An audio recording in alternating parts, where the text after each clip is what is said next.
Hello student, कैसे हैं आप सभी। आई होप सब अच्छे होंगे। और 10th क्लास की एक्सरसाइज 5.3 में यहाँ पर कर रहे हैं, जिसके क्वेश्चन नंबर 18 हमने कंप्लीट कर लेते हैं और आज स्टार्ट करने वाले हैं क्वेश्चन नंबर 19। ठीक है स्टूडेंट, तो भाई बहुत प्यारा क्वेश्चन है, बहुत अच्छा क्वेश्चन है। ठीक है, समझ में भी अच्छे से आएगा और डायग्राम भी इसमें दे रखा है, स्क्रीन पर आप देख ही सकते हैं।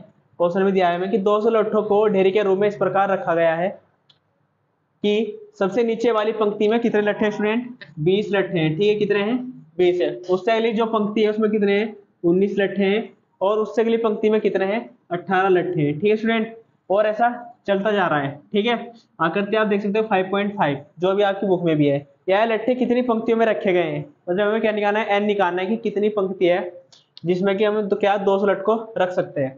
ठीक है, और फिर बताना है कि सबसे ऊपरी पंक्ति में कितने लट्ठे हैं, मतलब जो लास्ट की जो पंक्ति है उसमें कितने लट्ठे हैं। ठीक है, तो भाई क्या करना है हमें? सबसे पहले देखो हमारे पास टोटल कितने लट्ठे हैं? 200। ठीक है, तो इसका मतलब ऐसे है ना, हमें गिवन है कितना है स्टूडेंट? 200। ठीक है भाई, कितने लट्ठे हैं भाई? 200। उसके बाद क्या है कि जो सबसे पहली पंक्ति है, जो सबसे निचली पंक्ति है, इसमें कितने हैं? 20 लट्ठे हैं। कितने हैं? 20। तो हम क्या करते हैं, देखो एपी बनाते हैं। क्या बनाते हैं? एपी। कैसे? पहली पंक्ति में कितने हैं? 20 है।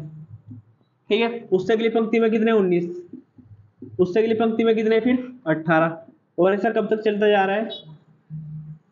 वही हमें निकालना है कि कितनी पंक्ति में ये लट आएंगे। कितने? 200। टोटल कितने हैं? 200। तो भाई चेक करो कि एपी है नहीं है, तो एपी तो यहाँ साफ पता लग रहा है। देखो यहाँ कितने? 20 है, उसके बाद कितने? फिर 19 हो जा रहा है, उसके बाद फिर 18। तो कितने का डिफरेंस है? 1 का। मतलब जो ऊपरी पंक्ति आती रहेगी उसमें क्या होता है? एक लट क्या होता रहेगा? कम होता रहेगा। ठीक है, डायग्राम आप देख ही सकते हो। अब देखो ये कितना है? 20, 19, 18, फिर 17, फिर कितना? 16, फिर 15, फिर 14। ठीक है, ऐसे चलता जाएगा। कब तक? जब तक सबसे ऊपरी पंक्ति ना आ जाए हमारे पास। ठीक है, अब देखो क्या करना है हमें। ए कितना है हमारे पास? 20। ठीक है, और डी हमें निकालना है, कितना होता है? A2 - A1, ये आपको अच्छे से पता है। अब डी की वैल्यू हमारे पास निकालने के लिए क्या करेंगे? 19 - 20, तो कितना बचा भाई? -1। ठीक है, ऐसे हमारे पास कितना है? 200। ठीक है, हमें क्या निकालना है स्टूडेंट? एक तो हमें एन निकालना है। ठीक है, दूसरी हमें क्या निकालना है कि ऊपरी पंक्ति में कितने लट्ठे हैं, जो सबसे लास्ट की जो टर्म है। ठीक है, तो सबसे पहले हम एन निकालेंगे। एन निकालने के बाद ही पता लगेगा कितनी हमारे पे क्या है? पंक्ति है, इनके नंबर ऑफ टर्म्स है। तो भाई क्या करेंगे सबसे पहले हम? ठीक है, एपी के एन पदों का योगफल, एन पदों का योगफल, सम ऑफ एन टर्म। ठीक है, अब एपी के मेरे पास कितने फॉर्मूले हैं सम निकालने के? दो। एक तो एस एन बराबर n upon two 2a + n - 1 into d, और एक है एस एन बराबर n upon two a + l। ठीक है, a + l का यूज कब करते हैं हम? जब करते हैं जब हमारे पास लास्ट टर्म हो। तो हमारे पास यहाँ पे क्या लास्ट टर्म तो है नहीं। ठीक है, तो कौन सा फॉर्मूला यूज करेंगे स्टूडेंट हम? कि एस एन बराबर n upon two 2a + n - 1 into d. ठीक है भाई, अब हमारे पास n तो है नहीं, एस एन है हमारे पास। कितना है? 200, यानी कि कितना है? 200।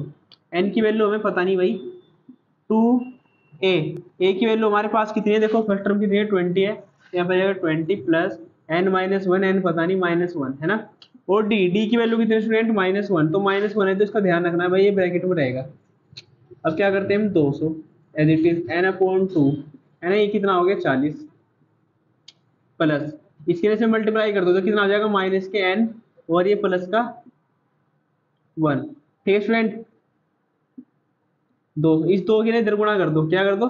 इधर क्या कर दो? मल्टीप्लाई कर दो, तो कितना हो जाएगा? ये 400।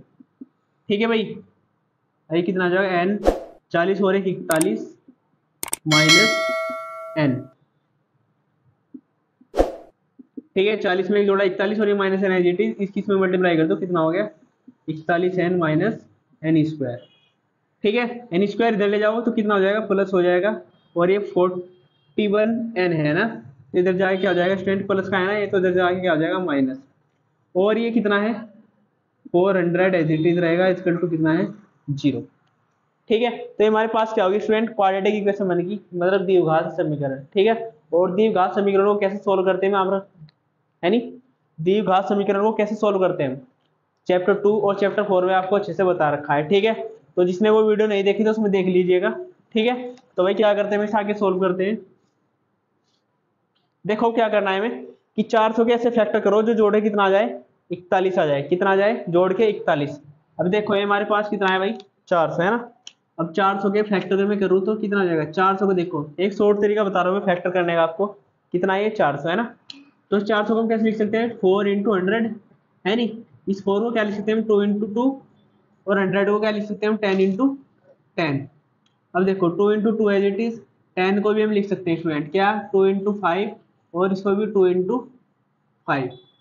हमने क्या करा 2 दूनी 4, 4 दूनी 8 और 8 दूनी 16। ठीक है और 5 का स्क्वायर कितना होगा स्टूडेंट 25। अगर मैं 25 की गुना 16 में करूँ तो कितना आ जाएगा स्टूडेंट 400। ठीक है और जोड़ के कितना चाहिए 41। तो देखो जोड़ के 41 आ रहा है, ये जोड़ के भी कितना आ रहा है 41 आ रहा है। ठीक है तुम्हारी ठीक है तो हम क्या करते हैं क्वेश्चन लिखेंगे हम यहाँ एन स्क्वायर माइनस 41 को क्या लिखेंगे 16 प्लस 25 एन प्लस कितना 400 इसका टू क्या है 0। तो n square minus 16 n minus 25 n plus कितना 400 इसका टू कितना है 0। ठीक है यहाँ से क्या करो एन कॉमन लो तो एन माइनस कितना 16। ठीक है और यहाँ पे कितना बचा है एन, एन में यहाँ पे भी हमें एन बचाना है। एन में किसकी मल्टीप्लाई हो रही है माइनस का 25 तो 25 कॉमन तो कितना बचे एन है ना। जब यहाँ से माइनस कॉमन आया तो यहाँ से भी क्या आएगा माइनस। तो यहाँ क्या बचेगा माइनस है ना। तो कितना बचा यहाँ पे देखो यहाँ पे 16 बच रहा है तो यहाँ पे भी क्या करना है 16 ही बचना आंख बीच के लिख देनी है बात। क्योंकि अगर हम 25 की मल्टीप्लाई अगर 16 में करेंगे तो कितना आएगा 400 आएगा। ठीक है ये बात आपको अच्छे से पता है चैप्टर 2 और में उन्हें क्या 4 में समझाया हुआ आपको। n माइनस 25 इजकल टू 0 देखो n minus 16 equal to 0 put करो क्योंकि हमें n की वैल्यू चाहिए भाई। इसकी इजकल टू भी क्या है 0 तो n की वैल्यू कितनी आई 16 और n की वैल्यू यहाँ पे कितनी आई 25। तो भाई n की कितनी वैल्यूज आ रही है हमारे पास 2 पर n की वैल्यू कितनी होनी चाहिए फिक्स 1 है ना।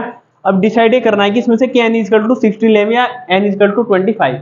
ठीक है अब देखो जब ये क्वेश्चन नंबर है हमारे पास इसमें थोड़ा सा दिमाग लगाओ आप कि जो सबसे पहली पंक्ति इसमें 20 लट है कितने 20। अगर मैं 25वीं पंक्ति पे चला जाऊं है ना तो कितने 200 लट के आ जाएंगे पार हो जाएंगे मतलब नेगेटिव में बात पहुंच जाएगी। ठीक है जो क्या है इम्पॉसिबल है। तो इसलिए n बराबर कितना होना चाहिए 16 कितना 16।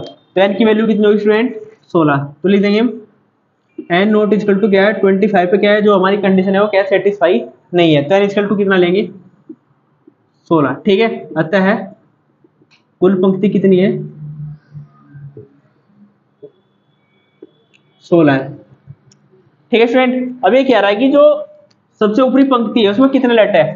ठीक है कुल पंक्ति तो हमारे पास कितनी होगी 16 है नहीं कितनी होगी 16। तो मतलब जब 16 पंक्ति होगी तो सबसे ऊपरली पंक्ति भी कौन सी होगी 16वें नंबर की है ना। तो हमें क्या करना है 16वां पद निकालना है मतलब क्या 16 टर्म निकालनी है। तो एक 16 बराबर कितना होगा a प्लस 15 d। अब a की वैल्यू कितनी है हमारे पास a की वैल्यू है हमारे पास 20। ठीक है भाई प्लस 15 d की वैल्यू कितनी है -1 तो 20 माइनस कितना हो गया 15 तो कितना बचा स्टूडेंट 5। तो एक 16 बराबर कितना हो गया 5। ठीक है स्टूडेंट अगर देखो अगर हम n इक्वल टू कितना लेते हैं 25 लेते हैं है ना। तो देखो 25 में क्या है तो जो लट है ना वो क्या है माइनस में चले जाते फिर है ना। तो इसलिए क्या है n इक्वल टू क्या लेंगे हम 16। तो उम्मीद है कि क्वेश्चन आपको क्या अच्छे से समझ में आया होगा।